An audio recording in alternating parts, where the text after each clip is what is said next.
Hi, this is my math final video check-in. So first, I'm going to be talking about fraction addition. This student here decided to add the fractions 1 3/4 plus 2 2/3, and they decided that the answer to that would be 3 5/7. So this is a common error seen with a lot of students in terms of fraction addition.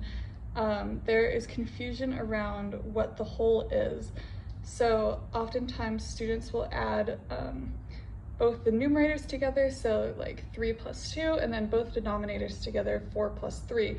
However, in fraction addition, we have to keep in mind that the wholes are going to be the same value. So as you can see, this is a representation of how this student was thinking of this. So the 1 and the 3/4, see how the whole is quarters. And then over here, the 2 and 2/3, the whole is now thirds. However, this is incorrect. The wholes need to be the same size and have a common denominator. So the way that we can solve this correctly is find the common factors for the denominator of 4 and also the denominator of 3. So as you can see, I've listed out the factors of 4, which are 4, 8, and 12, and the factors of 3, which are 3, 6, 9, and 12. So the common one between these two numbers is 12, so our common denominator needs to be 12. From there, we can multiply the numerators. So as you can see here, 3 over 4, we're going to multiply this 3 times 3 because of the common factor of 3. And so we get 9, and then this 2 over 3 right here, we're going to multiply the 2 by 4 to get 8. And so now our correct math problem solution to this would be 1 9/12 plus 2 8/12. So we can see that these denominators are both the same now. The whole is going to be the same value, and we are left with 3 17/12. However, this is an improper fraction, so we can further simplify this problem.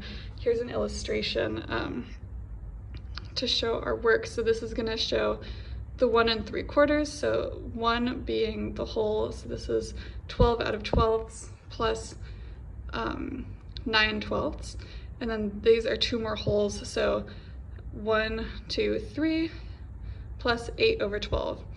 And so down here you can see we have our 3 wholes, so 1, 2, 3, and then 8 plus 9 equals 17, but our whole is 12, so we have another whole hidden in this. So this is actually 4, and we're left over with 5/12, and that is our solution, 4 5/12. Okay, moving on to decimal multiplication. The problem is to multiply 3.2 times 1.4 using 2 different ways. So this first way is using the partial products method and showing an area model to illustrate that product. So as you can see, I have my area model right here, 3.2 times 1.4. So this is shown as 3 and 1 as the whole. So 3 is shown by, it's going to be 10/10. So 1 is 10/10, 2 is 10/10, and 3 is 10/10. So these are our wholes, 1, 2, 3, and then we have 1/10 and 2/10 for our 0.2. So this whole thing is 3.2, and then here we have our 1, so this is 10/10 for our 1, and then 4/10 for our 0.4. And so as we can see, we have 1, 2, 3, and then we can go over here to add up our 0.4. So we have 0.4 plus 0.4 equals 0.8 plus 0.2 equals another whole. So this is going to be 4 in total. So 1, 2, 3, 4, and then we have another 0.4. So that's 4.4, and then we can count up our 0.01. So we have 1, 2, 3, 4, 5, 6, 7, 8. So this is 0.4 plus 0.08, and altogether we have 4.48. And then going down to here, we can also solve decimal multiplication through fraction conversion. So we have our 3.2 multiplied by 1.4, and then this is represented in the use of fraction bars. So we have these holes again, and 10 is going to be our hole for this. So for one hole, we have 10 out of 10. So we have 1, 2, 3, 2 tenths. So 3 and 2 tenths. And then we're multiplying 1 and 4 tenths. So over here, you can see that I have converted the 3 and 2 tenths to be 32 out of 10, because like I said, this is equal to 10 tenths. So 10 tenths, 20 tenths, 30 tenths, 32 tenths. And then down here we have 10 tenths, 14 tenths. So we have these, and then we can multiply from there. So when we're multiplying fractions, we multiply both the numerator by the numerator and the denominator by the denominator. So starting out with the numerator, we have 32 times by 14.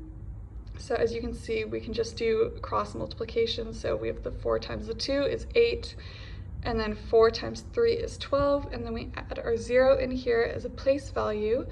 And then we have the 1 times 2 is 2, and 1 times 3 is 3. And then we can add these horizontally, so we get 448. And then from there, we have 10 times 10 is 100. So we have 448 over 100. And we can just move our decimal place over 2 values to get our answer of 4.48 is the final answer for our fraction conversion.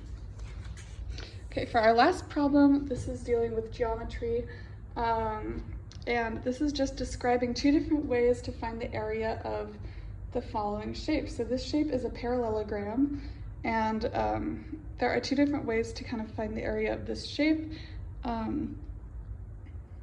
So as you can see, this first area is just cutting it in half horizontally and flipping up this bottom triangle to be up here at the top. And then from there, we just have converted it into a rectangle, and we can calculate that the base is 4 units long and the height is 2 units tall, and multiplied together, the area of this parallelogram is 8. So there's another way to look at this as well, and it's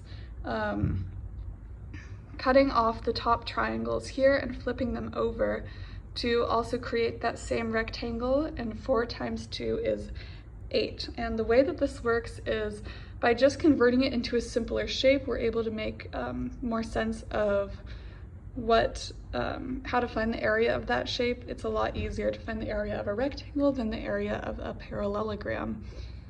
Okay, those are all of my problems. Thank you so much.